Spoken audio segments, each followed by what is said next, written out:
400 पार का नारा दिया है।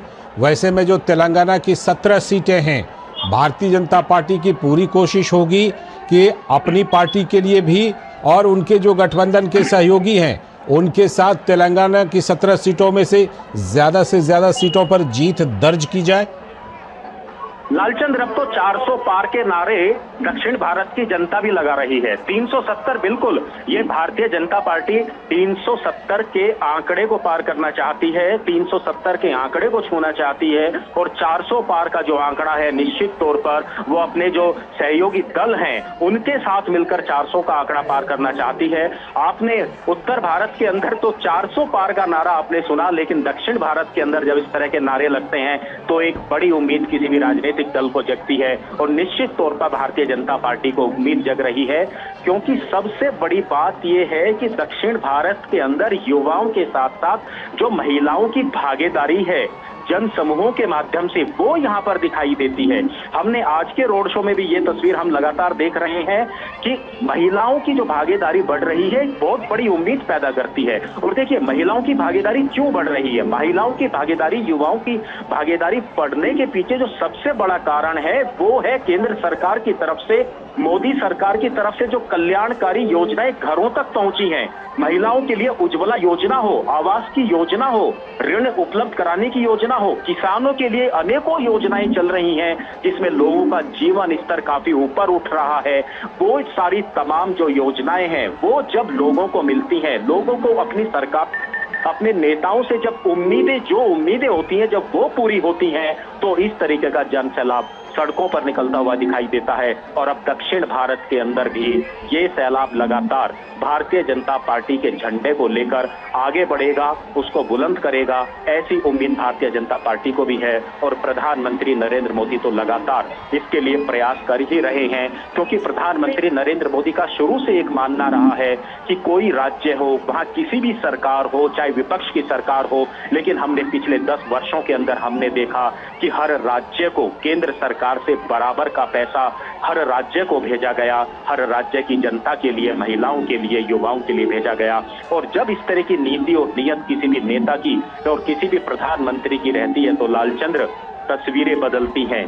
समाज एक तरीके से खड़ा हो जाता है अपने उस नेता के लिए, जनता खड़ी हो जाती है अपने नेता के लिए। और सबसे बड़ी बात है कि जो दशकों से जो बदलाव नहीं होते, जब वो बदलाव दिखाई देते हैं तो राजनीति के अंदर भी कई बदलाव होने लगते हैं। लालचंद, बिल्कुल। और जिस तरह से अनुज, जैसा हम जानते हैं कि अभी हाल ही में वहां पर विधानसभा चुनाव हुए, कांग्रेस ने बीआरएस को सत्ता से बेदखल कर दिया, तो जाहिर सी बात है कि बीआरएस इस समय सत्ता से बेदखल हुई है।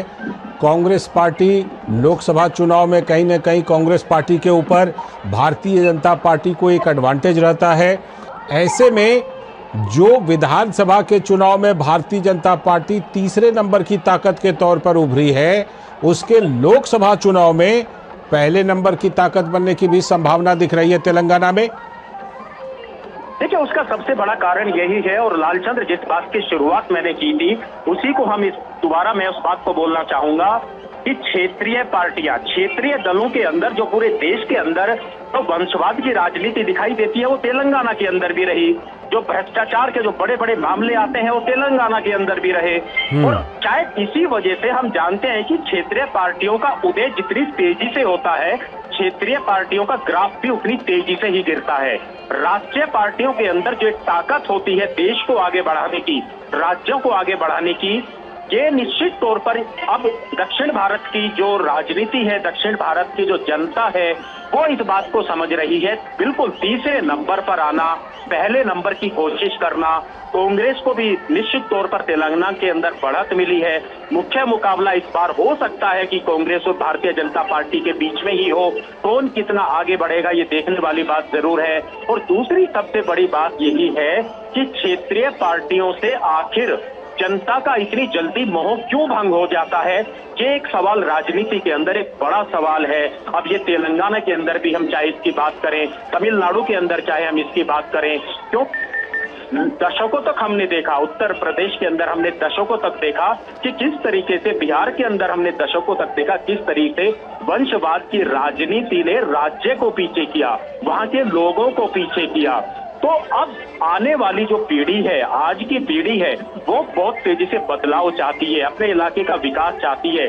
आज जब जनता अपना वोट देने के लिए अपने घर से निकलती है तो वो कई बार सिर्फ सोचती नहीं है, बल्कि पीछे जाकर इस बात को देखती है, आकलन करती है कि मेरे लिए, मेरे इलाके के लिए किस पार्टी ने क्या कुछ काम किया। और पिछले 10 साल से केंद्र की राजनीति में, देश की राजनीति में भारतीय जनता पार्टी ने, मोदी सरकार ने जिस तरीके से काम किया है, वो तस्वीरें आकर्षित करती हैं, प्रभावित करती हैं दूसरे राज्यों के उन युवाओं को जो अपने आप को बढ़ते हुए देखना चाहते हैं, जो अपने इलाके को बढ़ते हुए देखना चाहते हैं।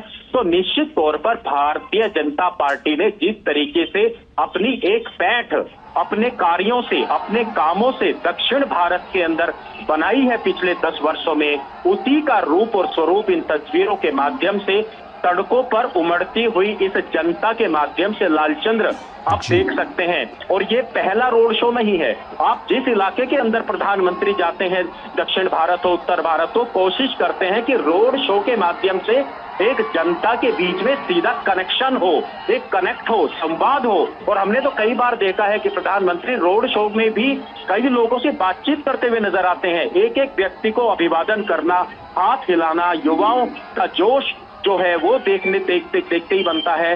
तो ये तस्वीरें बहुत कुछ प्रदर्शित करती हैं, बहुत कुछ बताती हैं। ये वो तस्वीरें नहीं हैं जो सिर्फ रोड शो के माध्यम से जनता का सिर्फ सड़कों पर आना नहीं।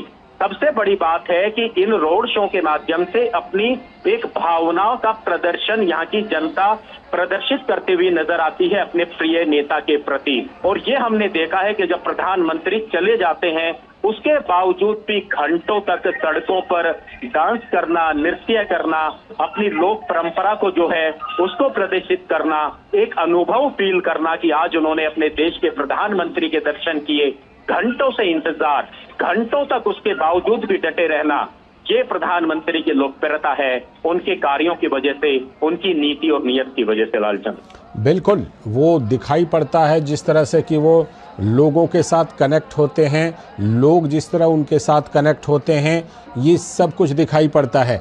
इस रोड शो में अनुज, अगर मैं बात करूं, प्रधानमंत्री नरेंद्र मोदी के साथ केंद्रीय मंत्री जी किशन रेड्डी हैं और वहां पर जो उनके लोकसभा के बीजेपी के उम्मीदवार